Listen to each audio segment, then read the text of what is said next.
everybody. Today I'm going to do the alkali metal demo with you. And what you need to have downloaded is the alkali metal reactivity trend demo guide. And you should be following along in the data table as I go through the lab today. So as you can see with the setup, we have three alkali metals. We have lithium here, sodium, and potassium. And you can see on these little sheets of paper, I have the reactions written out for each. You guys are going to be writing the reactions down in the very last column of this alkali metal data table. I'm going to go through each one of these elements and we're going to react them with water, which is one of the properties of alkali metals. And we're going to compare the reactivity of each one with water and see if the reactivity increases or if it decreases as we go down a group of metals on the periodic table. So the first one we're going to start with is lithium. And lithium, as you can see, all of these are stored pretty uniquely. One of the properties of alkali metals is that they must be stored in oil. So the oil is in this container along with some of the metals. And then it's stored in this metal container with stones in there. And that's just so they don't react with anything in the air. So in the first portion of your data table, we'll take initial observations of the lithium. So here's a large chunk of lithium. I just wanted to show you guys what the large chunk would look like. But the small chunk is what we're going to be putting into the water. So you guys can take your observations and write them down. Now, a property of the alkali metals, let me see if I can get it to focus here.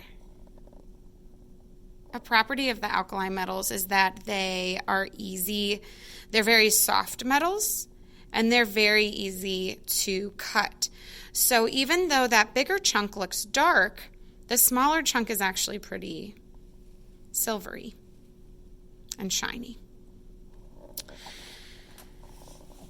For the second observation, we'll do sodium. Here's sodium. This is a large chunk of the sodium. And you can see the smaller chunk that I have previously cut before I filmed this. So you guys can take some observations of sodium. And if you need to, you can pause the video here. And then the last metal is potassium. So here's a larger chunk of potassium. We are going to be putting this smaller chunk into the water. And if you need to, you can pause the video here in order to take your observations.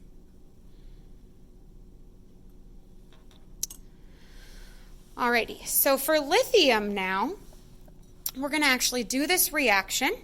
If you would like to pause the video and write down this reaction, you may in the very last column for lithium.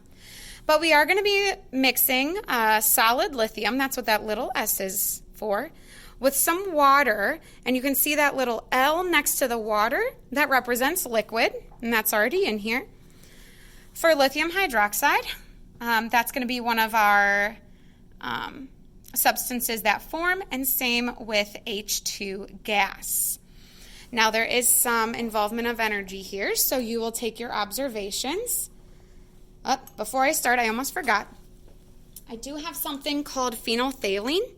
And what phenolphthalein does is it indicates for a base being present. Now, the base in this reaction would be the lithium hydroxide. Anything with an OH on it is a base. So if lithium hydroxide forms, then the aqueous solution, in this case, this liquid solution in here, should have something dissolved in it, and the thing that's dissolved in it is a base. And if it does have a base dissolved, then it turns a pink color. Okay, so I'm going to put a couple drops of that in each of these before I react all of them. Did I miss it? Okay, the last thing I'm going to do, well, I guess I'll leave those signs there for now. So for the lithium hydroxide, I will move our little sign and I will react it in 3, 2, 1.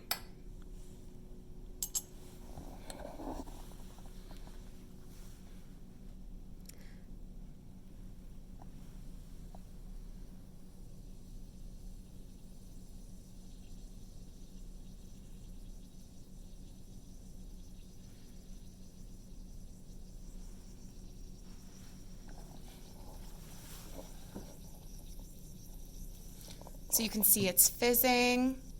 You can see some smoke coming off of it. The liquid is turning pink, which means that that lithium hydroxide has formed, and it's no longer water in this container, but lithium hydroxide formed. If you missed those observations, feel free to rewind the video so that you can write down your observations of the reaction in this box on your sheet. The next one that we're going to do is sodium and water. And so you should have already written your initial observations down because I went and I showed those to you. Now we're going to take observations of the reaction. Before we do that, I'm going to have you write down the reaction. So if you need to, pause the video now so that you can write down this reaction. So we are going to be mixing solid sodium with liquid H2O, and we'll see what happens. I'm going to start this reaction in 3, 2, 1.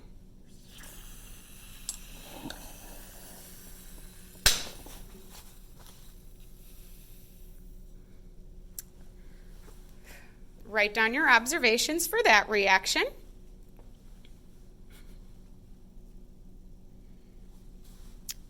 And now we're going to do potassium. You already wrote down the initial observations for potassium, so I'll give you a second to be able to write down the chemical reaction for potassium, and then we'll go through and do the actual demo. So here's your chemical reaction for potassium. And now I will react potassium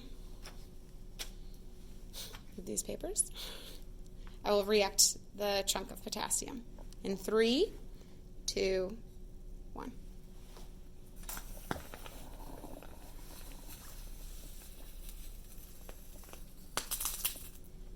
All right. So those were our 3 alkali metal demos. You can see that lithium hydroxide, sodium hydroxide, and potassium hydroxide form because we see that pink colored liquid. And now you can answer the post-demo questions on your sheet. Have a good day.